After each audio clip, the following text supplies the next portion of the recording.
Nsem-Pii TV nie. Mamo akwaba by Nsem-Pii TV platform so. Nsem-Pii eye nokrafi. Ene the Pandora papers. Ya do na friend the Pandora leaks. The Nsem-Pii betudwa a year of high interest to the good people of Ghana. Na krata no almost a global overview offshore havens and hidden riches of world leaders and billionaires exposed in unprecedented leak. The Pandora papers reveal the inner workings of a shadow economy that benefits the wealthy and well-connected at the expense of everyone else. And I see inflation of multinational contracts between successive governments and other multinational companies.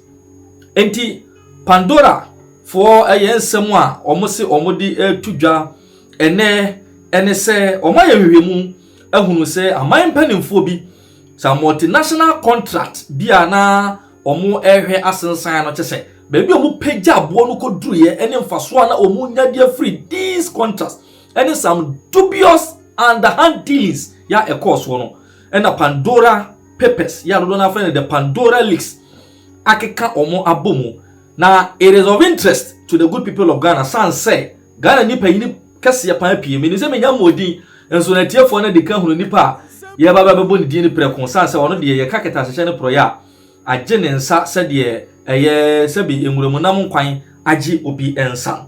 Now, according to the Pandora papers, organizations mako nan yi na etena se eye nhwehwemu ya Pandora papers akari no ene ede ya Nsem-Pii TV yade bremu the International Chamber of Commerce the International Policy and Practice on Contract Transparency the World Trade Organization and Transparency International. These are the four agencies and organizations and put together this report in the Pandora papers at the ababontain say ubia NTB.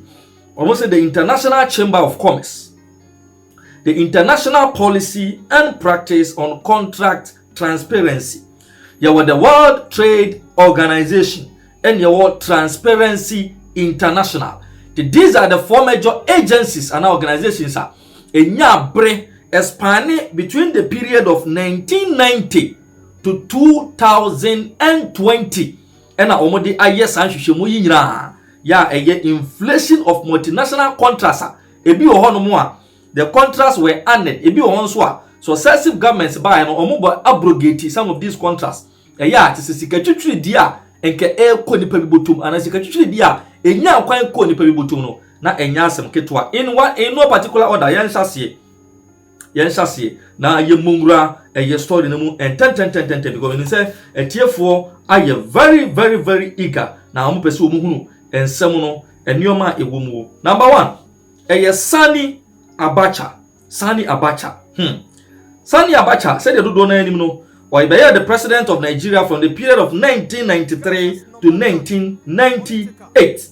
Now the 5-year rule no, it was shrouded in corruption ya na severe ya na say na enyasem ketwa according to the United Nations. Sani Abacha sikankwa a wawia di free Nigeria for $5 billion of public money ene be di Sani Abacha ho. Na contract ben ena Sani Abacha kwasan ya Pandora leaks eno mo abai.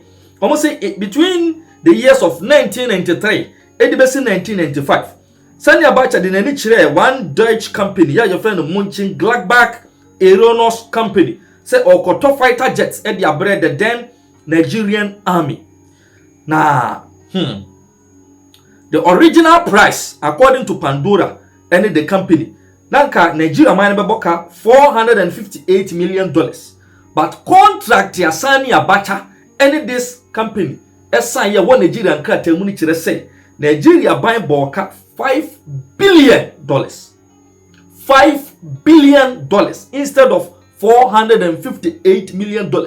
Ti de ka yinyina ebeye Sani Abacha and the busunya dia. No wonder in 2014 the US Justice Department echo the World Bank echo freeze an amount of $3.458 billion ya na ye illicit funds ya na wo Abacha ni accounts mu enti enyanwanwa kra ye besi ne kra no ye nim say Nigeria has been fighting to recover other stolen monies and then other stolen assets that have been linked to the Abacha family.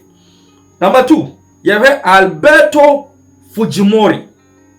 Alberto Fujimori now your former president for Peru. Also your former president for Peru. Now Alberto Fujimori crowd here sentenced to 30 years in prison. Yeah, just say na for various corruption scandals. Alberto Fujimori so in the year 1995. You see, Alberto Fujimori so you na say okoto software ediama Peru's National Intelligence Service. Now okoto software free US-based software giants in security. Now according to Alberto Fujimori, ene nkrata ne wo Peru for enhihye mu no. Alberto Fujimori kire say sa software yi na Peru for ebetono $4.5 billion, but in reality checks at the International Chamber of Commerce, International Policy and Practice on Contract Transparency, the World Trade Organization, and after Transparency International, now Adiana Kasabo $600 million. But Alberto Fujimori, the former president of Peru, turned them on $4.5 billion. That was high. How high? Or inflate the National Intelligence Service software for Peru. And said Alberto Fujimori was sentenced to more than 30 years in prison. He was even extradited from Japan. We go in 2000. He was extradited. Ebia was sent to South Korea. He was also extradited. And finally, he was sentenced to more than 30 years in prison. Number 3, Ramzan Kadyrov. Ramzan Kadyrov. Also now the former leader for Chechnya. Now also dia we yenie. We say auto gas pipelines for the Chechnyan National Gas Company. Now a transport to Chechnya for gas kakana ombetu to Ukraine. Now Ukrainian company be your friend the Gazprom company and in charge of this deal. Ramzan Kadyrov catch the Chechnya for say sa project yo mu yi contract on besan no ne bo so $3.8 billion. Meanwhile, the actual value of the contract is $600 million. The what you free one sika ka yin na no e go di Ramzan Kadyrov on 135th birthday was spending $2 million at the top boxing gloves and Mike Tyson usually. No wonder, because now why ye said tam. Ramzan Kadyrov was also sentenced to more than 40 years in prison for human rights abuses, for corruption, for war crime against humanity, and so on and so forth. Till Ramzan Kadyrov, and according to Pandora papers, Oba number 3. Number 4, Victor Yanukovych. Victor Yanukovych, or a former president for Ukraine. In 2014, Ojane, one of the bush of Russia, Nsem-Pii dinti. Emma ya chinwa also ya sentenced to 13 years in prison. Ya ono kra de say, oye ni ono so ye say tamwa kosi say eduru baabi no o di ne birthday otumi snipers fele sniper no with bullets ya birthday na se no exhibition kake omo ye no omo kun nipa 100, he claim 100 lives. That is how far akoyi koye. Now Victor Yanukovych also now was signed a contract for the establishment of state housing of Ukraine, a state zoo for Ukraine, state ostrich farm for Ukraine, and after the building of a presidential palace. Now, the contract sum, according to Victor Yanukovych, now $40 billion. But in Shishemua, Transparency International, the World Trade Organization, the agencies here said the original value of the contract now $1.5 billion. But Victor Yanukovych at the J Ukraine for $40 billion. That is how high we inflated the contract for the establishment of these things. Eno de Yakopon Yadon. Victor Yanukovych de Sikano, Yantua, Esan said the next successive Ukrainian government king can contract no abrogated but not until then. Enka the kind of money Victor Yanukovych free the good people of Ukraine. Number 5, President Ricardo Martinelli. Or the former president for Panama. He was extradited from the United States in 2018.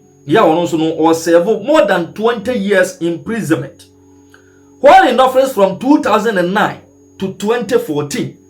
Also signed contract as a president. Not the air service BBR.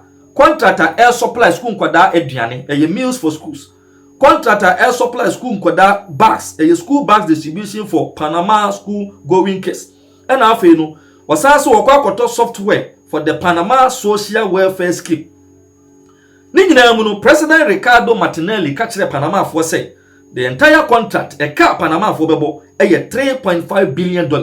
If you show more of these agencies here, according to the Pandora papers, she said the original value of that contract now $900 million. To what free more about $2.something billion a year. President Ricardo Martinelli, the former president of Panama, Number 6, Ghana for interest one. Your former president John Mahama. Where you are? Tikesia area journal. A bus scandal. We are what you say Zim. Tikesia area journal. And also, the former president of the Republic from 2012 to 2016. And also say, Obaba Beye Bibia, your friend, mobile money interoperability. Yabeko sa contract anymore because Pandora for the a well recognized magazine. Until almost said you common some qua. Until no be omo kabiano at the honum pepe. Now, according to the former president in NDC in 2016, and almost say Ghana, ye ben ye bibia, your friend the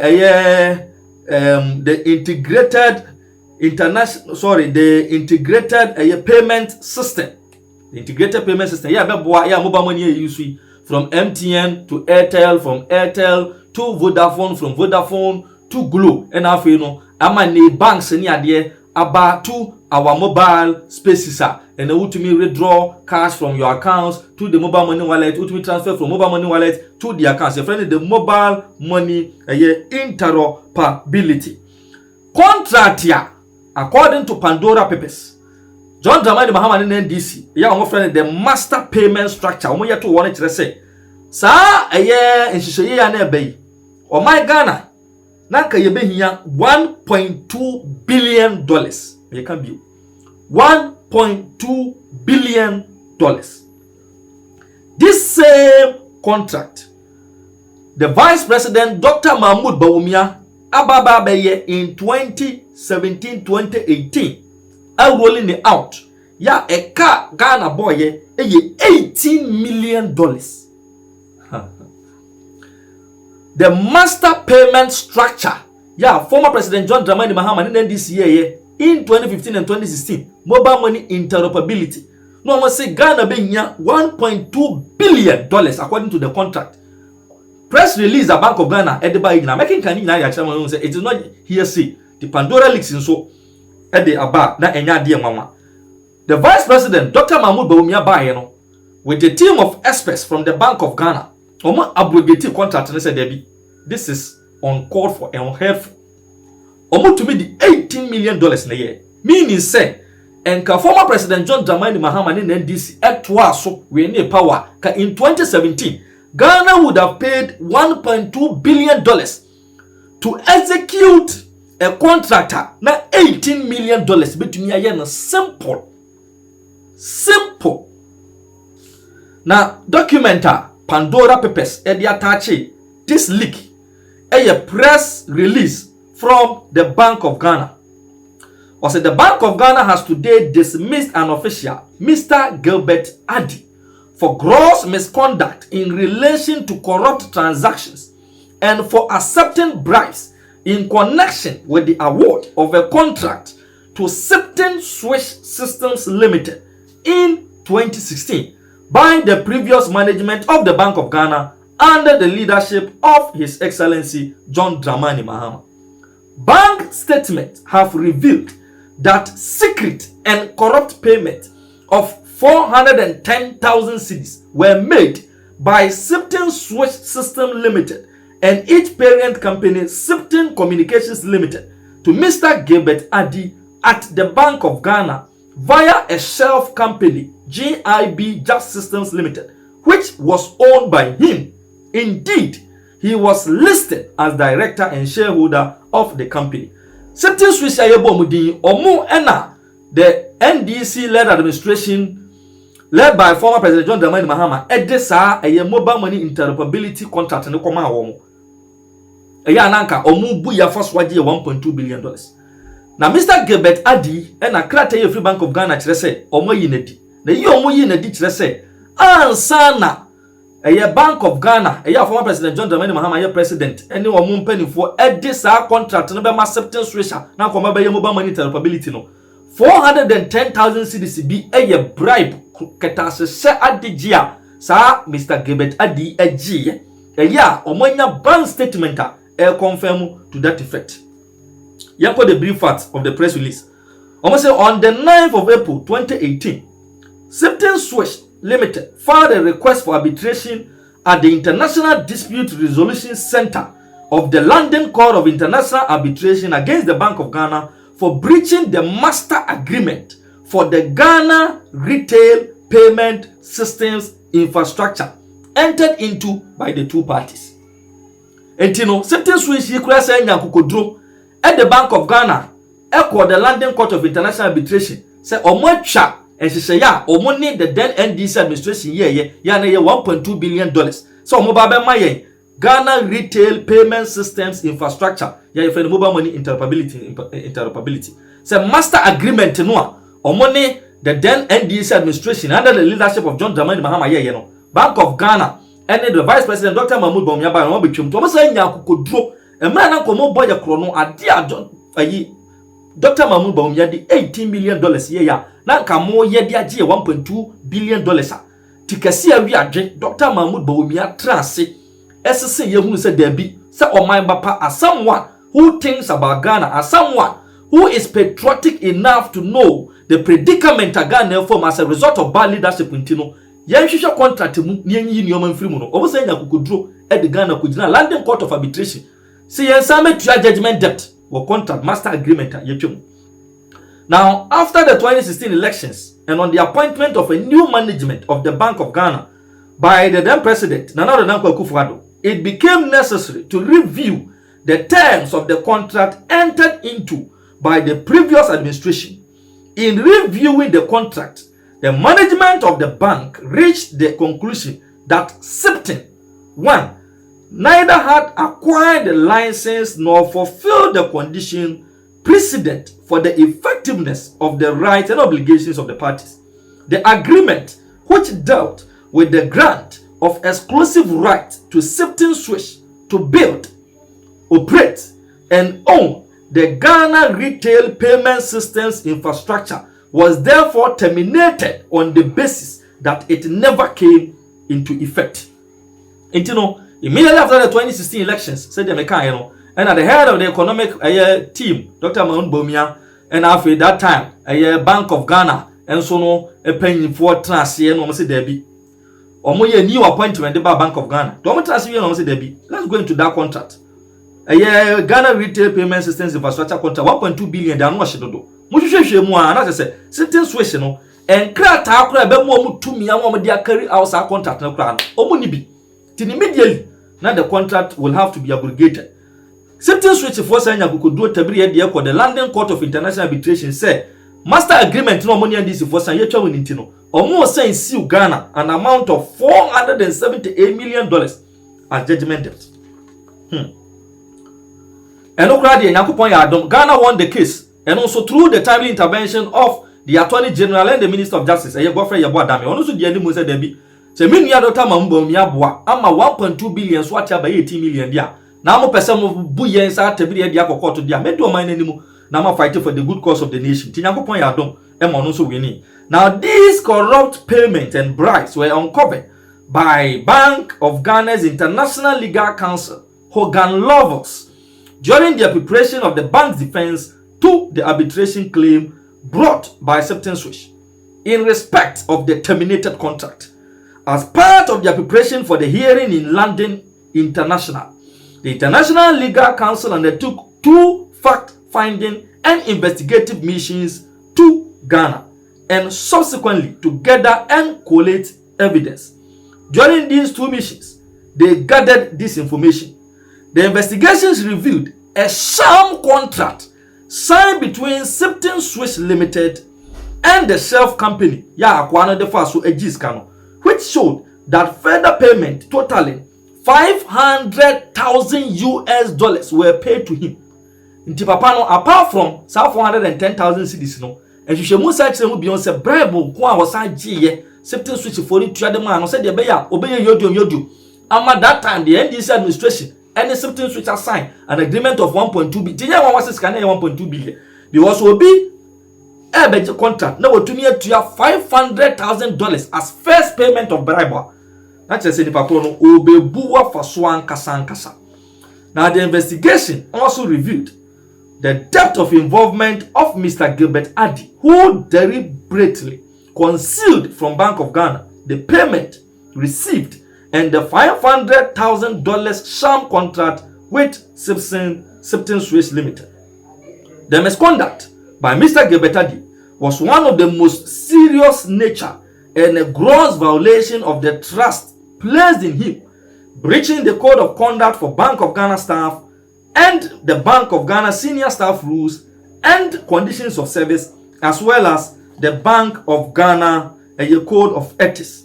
Mr. Gilbert Addy was the project manager leading the interoperability project. And from the Bank of Ghana, on the project manager, a binding say on this mobile money interoperability project and I didn't call the Ghana because of an selfish interest. Kwa bribe of $500,000. PR contractor, according to the company's tender, Acceptance Switch and normal tender price was super. Our tender price now 33 times more expensive than the next, but still Acceptance Switch and at the NDC led government by John Dramani Mahama and then they signed the contract for sa a deal ya Yankopon ya domwa Dr. Mahmoud Bawumia betwemu Ghana and tuya sa sikano entino from Pandora leaks. Ready or the afom a very wonderful topic. Inflation of multinational contracts are akoso. Who deal with bobo yana in your president from Europe, from Asia, just across the length and breadth. But number 6, the nana me pesa me depim. Etwaso bebri. Uyi John Dramani Mahama free one number 6. Number 7 no ubenya obi from Spain. Be from Spain. Francesco Correa. Ya no obeye the Prime Minister of Spain. Also edie eka ho and afi no so no Venezuela, the former president of Venezuela, Bolivar Olivier Garuchuk, also edie wumu and afi otuaswa obaba hu the Maldives, the Prime Minister of the Maldives, also Suleiman Abdullah Jamil, also edie wum and yewo Theodore Obiang Mbasongo, also the former president of the oil-rich Democratic Republic of Congo, and after the former Prime Minister of India, Singh Gupta, also diwum, and after the former Prime Minister of Lebanon, Suklin Abdullah Ahmed. And yet was super but you do number 6, no, the point of interest for Nsem-Pii TV and most Ghanaians. And from the desk of Nsem-Pii TV, Pandora papers leaks and some more omodi ebe tuja yanemo eche yeni yakram.